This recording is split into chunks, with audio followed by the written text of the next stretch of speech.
If Don Drysdale were living, he would be 87 years old today, July 23rd.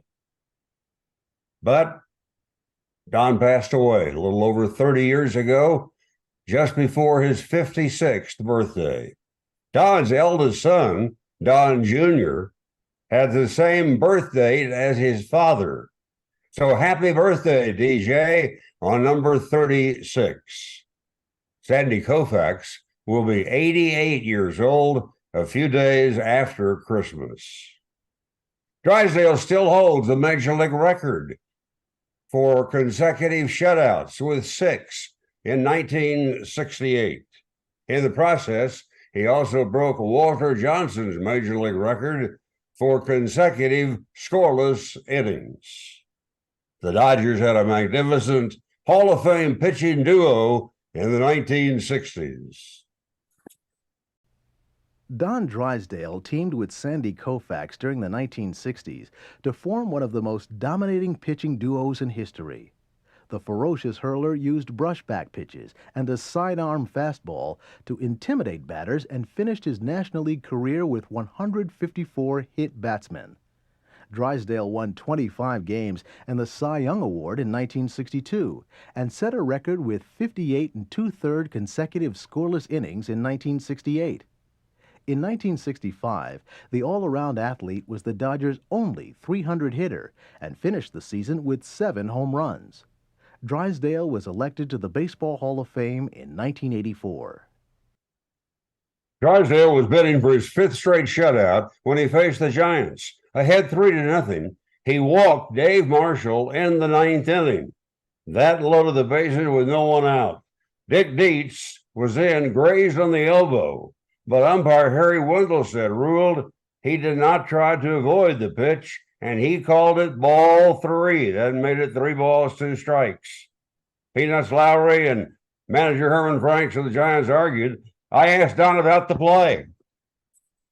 Well, I knew it was a hanging breaking pitch, Ross, and I wasn't sure what was going to happen. And then after that, I heard a little click, and I thought maybe it hit the knob of the bat. And then I realized that it didn't hit the knob of the bat. When he started to go to first, Harry Wendelstedt made the call right away. Then I knew what it was. And you don't see it called that much, but I have seen it called. That's not been the only time.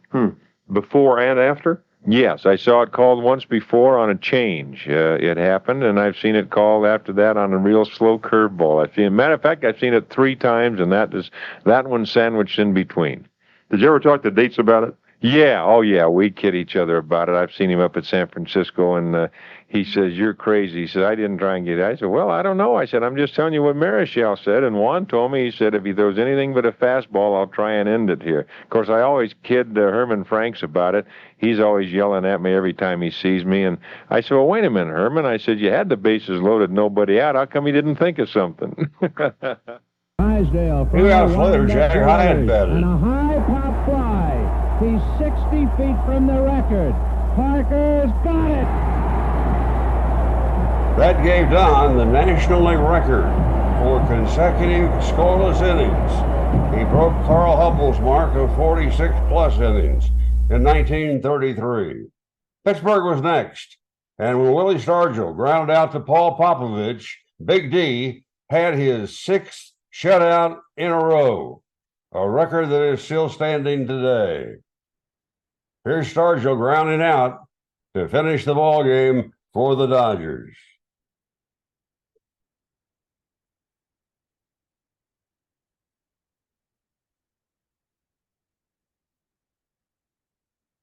I really didn't feel, nervous throughout the whole game whatsoever. I probably was a little bit before the game, but after I got going, I felt real good throughout the whole game.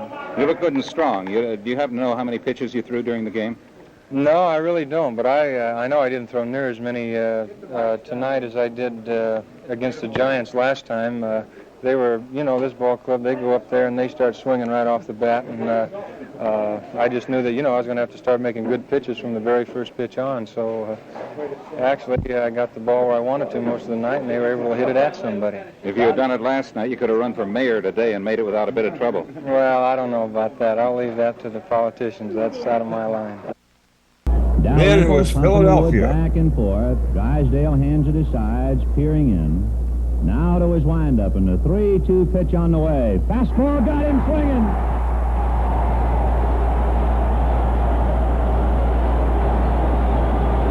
One night later, Don had the On the record. message board, out of zeros, fashioned the numerals 56. Howie Bedell Then snapped under that streak with a Miles sacrifice Johnson's fly. 1913 mark. One night this week's going to be the anniversary of Howie Bedell. You remember Howie Bedell? Oh, yeah. And I wanted to go back with you. What was going through your mind? Was that about the fourth or fifth inning that night? I think, Ross, it might have been around the fifth or something like that. Basically nothing. I knew I had to try and get him out because they had a good base runner at third in Tony Taylor. But he got the fly ball deep enough to left field, and Taylor scored. He was with the Reds organization until recently, wasn't he? He was, and, you know, we were talking one afternoon when I was with the Angels. Bill Rigney and Buzzy Bavasi and myself were talking, and one of the two of them said, you know, that's probably the only RBI he had all year. And Buzzy says, get that encyclopedia, look that up. So Rig got it, looked it up, and sure enough, that was the only RBI he had in 1968. Wow. What was your feeling when you saw the ball caught and you knew it was deep enough? Well, I really didn't think that much because I've really never been a record-type person. But when it was over, it was over. That was basically it. Larry Jackson was the pitcher that night. My main concern was beating him because he was a tough right-hander. And you did? And we did. Yeah, we won.